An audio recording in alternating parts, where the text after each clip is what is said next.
I want to speak about spiritual discernment and spiritual blindness. Something I've noticed.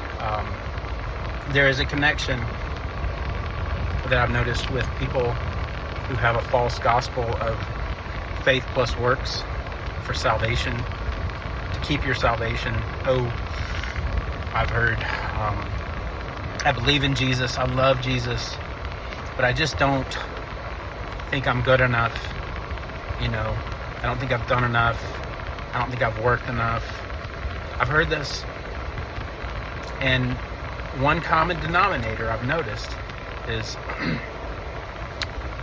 and this isn't condemning people that don't study Bible prophecy, but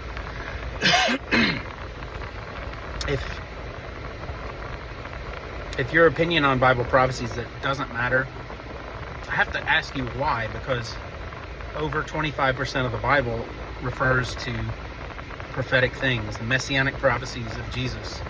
He fulfilled, I believe it was 108 prophecy. And when I first became a believer, I was like, oh wow, Jesus, he did fill a lot of those prophecies. Oh, I didn't realize every one of them, if you look into them, it's pretty mind-blowing. So to know who God is, his plan, and also that he can't lie. Here's another thing I've noticed about people who are believing in a faith plus works gospel. They believe that often they believe that the church has replaced Israel. In other words, when you read Genesis, go through the whole thing. Genesis is foundational. And you read that God made a covenant with himself for man's salvation, for eternal life. He promised Abraham, or it might have been Abram at the time, I'm not sure, I can't remember, but either way, same guy. He promised that he would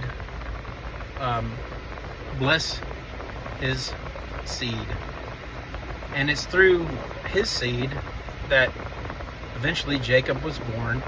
Jacob became renamed Israel by God,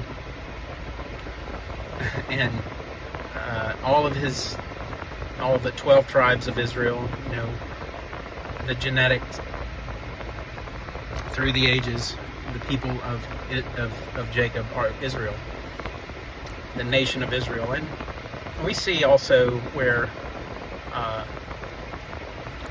through the messianic genealogy, you see that there were people that were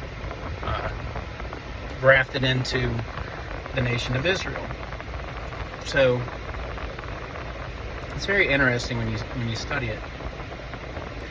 And the Bible does teach, the New Testament speaks of, and I'm not going into all of it right now, but that to have eternal life is to believe in the one God sent, Jesus Christ, who proved himself to be the Messiah through the messianic prophecies. And then there's prophecies to come. It's been almost 6,000 years since Jesus died on the cross. And, there's another study you can do on 7 days. Seventh day is the day of rest. We're about to enter into the millennial reign, I believe, based on my study on biblical prophecy. And, what I'm saying and putting out here is my opinion. And I know I don't know everything, but here's something I have noticed. Zionism, the demonization of Zionism. What is Zionism? It's basically supporting what God said in Genesis, that the land he gives them is theirs forever. And there's a lot of other prophecy that speak to the fact that Israel would be dispersed and it would come back, and it did. And then it would go away and it would come back, and it did. And then in 1948, it did again. So why is it that there's so many professing Christians that compromise and believe that Zionism is a dirty word? I would submit that it's because they believe a false gospel. They've been lured in by someone who teaches against the church, or teaches that the church has replaced Israel. That's called replacement theology. And guess who doesn't know what replacement theology means? Everybody that believes that, because they've been suckered by somebody, by some teacher, by some YouTube video. And it's very difficult for me to yoke myself up with those kinds of people. I've had many Bible studies.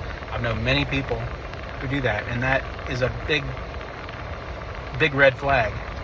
And I've tried to help people that believe that. And you know what? Spiritual blindness. Spiritual blindness is believing a lie. If you believe a lie, it's impossible for you to see the truth on that subject. I don't even care about the term Zionist. I am a Zionist, but Zionism means that I just believe what God says is going to happen for Israel. God is not done with Israel. If God was done with Israel, he'd be done with you. And if God was done with Israel, he would be a liar. And he is not a liar. And that takes study in the Bible, and a lot of people don't like to study the Bible or just haven't got there yet. So I'm not condemning anybody, and I'm not judging anyone, but I'm saying that this is an important topic, and there is deception in this end times. And it's so much easier to see the deception if you study end times prophecy and eschatology. But you know what? I've heard this statistic, and I really believe it at this point, that 85% of people that attend churches hear the message that the church has replaced Israel. It's so subtle, you might not even notice it. But when you do, you can't see it. You can't see anything but that. And it goes against the attributes of God. God is loving, but God is also truthful. He is just. And the wrath of God is coming upon this earth to those that are not born again, and for those that stand against his people, even though they're wrong. Hey, if you hate Israel, you might get something out of this. 2/3 of Israel is going to die. That might make you feel happy.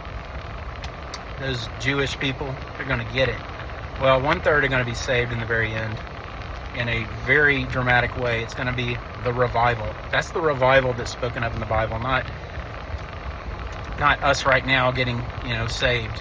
A lot of people want to focus on that. Well, guess what? Most of those people do not believe in end times eschatology that teaches that God is going to save the remnant of Israel. He's going to do it. He said he's going to do it. It's going to happen.